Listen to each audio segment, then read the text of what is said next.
Hola miente, bonne Christelle Nadia Fotso.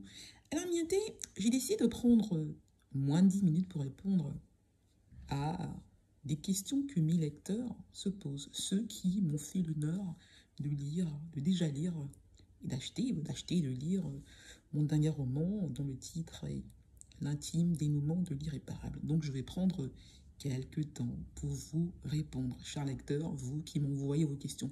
Comment m'envoyer vos questions? C'est très simple. Par la messagerie de ma page Facebook ou en m'écrivant. J'ai mon adresse mail qui est là. Ou si vous voulez, si vous avez des choses tellement insultantes à me dire après avoir lu le livre, vous avez encore cette adresse email qui existe, qui est insulterfeutso@gmail.com. Voilà. Donc, beaucoup de questions, mais je les ai résumées. Je vais en faire 5 pour ne pas que la vidéo soit trop longue et pour que vous puissiez la regarder et comprendre de quoi il est question dans mon roman.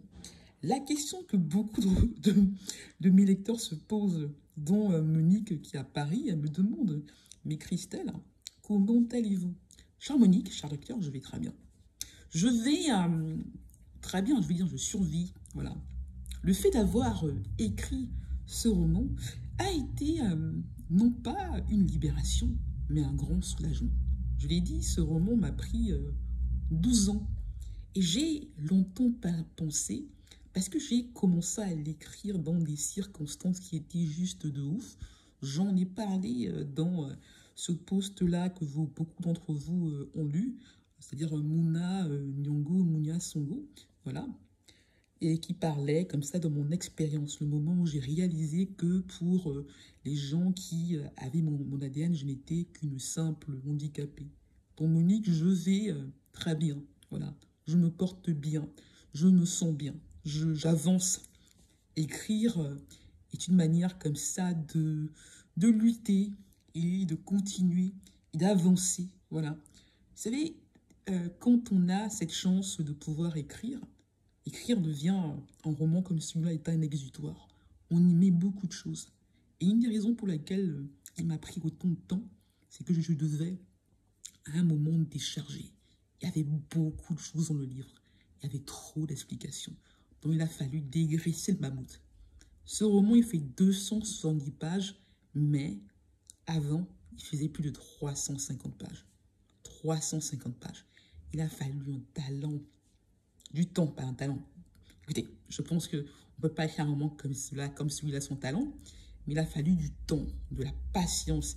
Il a fallu me battre avec et contre moi-même pour arriver à écrire ce roman qui est, encore une fois, d'une violence folle. Si vous ne voulez pas d'une lecture qui vous donnera des cauchemars, ne lisez pas l'intime dénouement de l'irréparable. Voilà. Vous pouvez l'acheter, mais ne le lisez pas. Voilà. Vous pouvez l'acheter pour me faire plaisir, mais ne le lisez pas. Je ne veux pas recevoir de commentaires, de questions qui me diraient mais Christelle, comment tout cela est possible? La deuxième question que beaucoup d'entre vous se posent, c'est d'expliquer le titre. Voilà. Mais je pense que Miente, ça c'est une question de Frédéric de Bruxelles. Frédéric, je l'ai dit d'ailleurs, au départ, ce roman avait un autre titre qui était « Le geste minimum de mourir ».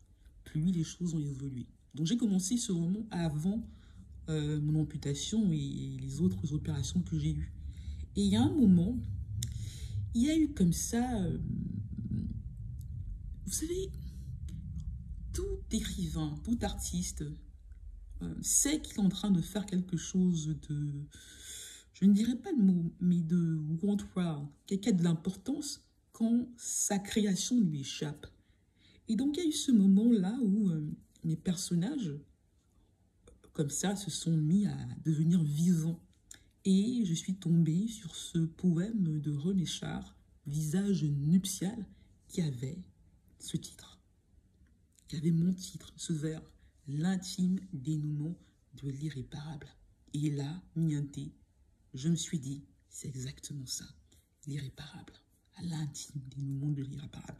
Ça dit tout du livre, ça dit tout de ce que mes personnages vivent, de tout cela, de cette violence, cette force-là qui est utilisée pour nier avec sauvagerie l'irréparable en pensant que ce sera suffisant pour l'effacer et pour faire en sorte qu'il n'aura pas de conséquences. Donc Frédéric, j'espère que j'ai répondu à ta question ainsi qu'à celle de nombreux autres lecteurs qui me demandaient d'expliquer le titre. Voilà. La troisième question que beaucoup d'entre vous se posent, dont un lecteur au Cameroun, c'est quelle est la différence entre l'irréparable et l'impardonnable? Très, très, très bonne question. Vous savez, parfois, il faut, pour l'expliquer, parler de cette manie qu'on a au Cameroun de faire des messes d'action de grâce. En pensant comme cela que cela suffit.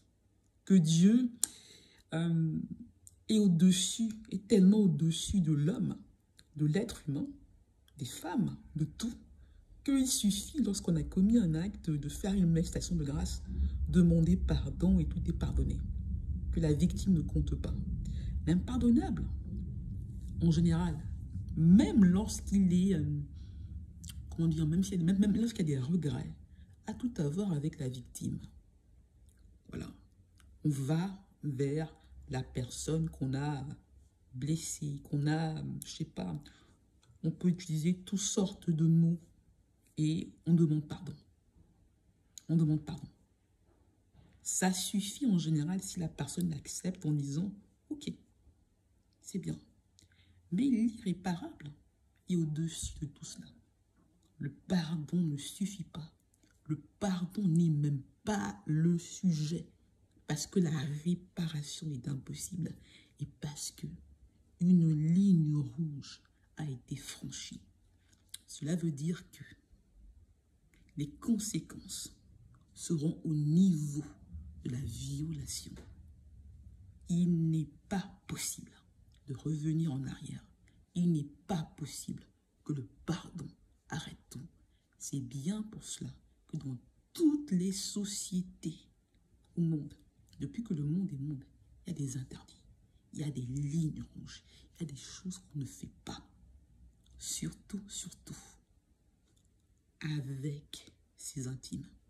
Et lorsqu'on le fait, lorsqu'on prend ce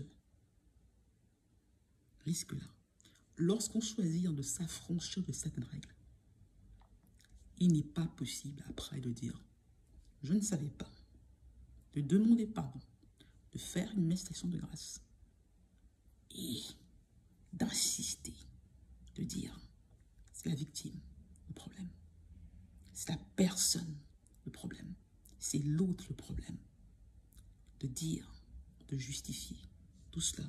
Non, il n'y a qu'une seule chose qui a de l'importance, c'est l'irréparable.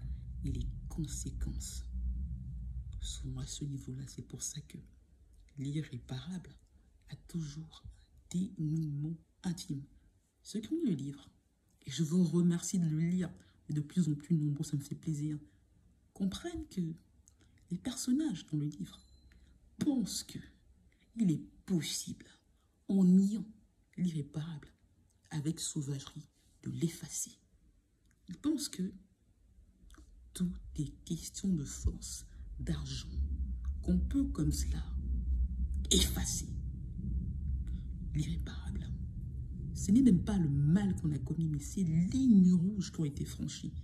Et dans mon livre, même si ces personnages n'en payent pas directement le prix, l'histoire que je raconte montre bien que le mal est fait et que les conséquences ont continué comme cela, de génération en génération, et que le ver est dans le cœur, dans la société, et dans ces familles-là dont il est question. Voilà, j'espère avoir expliqué cela. Enfin, pour terminer, je réponds à cette question parce qu'elle est personnelle, mais que c'est un lecteur qui me l'a posée avec bienveillance et avec chaleur, qui me demandait, mais Christelle, où est-ce que tu en es? Vous en êtes avec les affaires Futsu. Je dirais, cher lecteur, que tout cela avance. On prend le temps. On prend le temps. Je ne vais pas ici revenir sur ce que cela veut dire. Mais je dirais que dans mon roman, il y a ce message-là sur le destin. Et vous savez, mon père, puisque quelque part ici, indirectement, cette question me parle de lui, me disait toujours ceci. Il me disait, il ne faut jamais regretter le mal qu'on t'a fait. Il ne faut jamais regretter le mal qu'on te fait, qu'on t'a fait. Parce que ça clarifie les choses.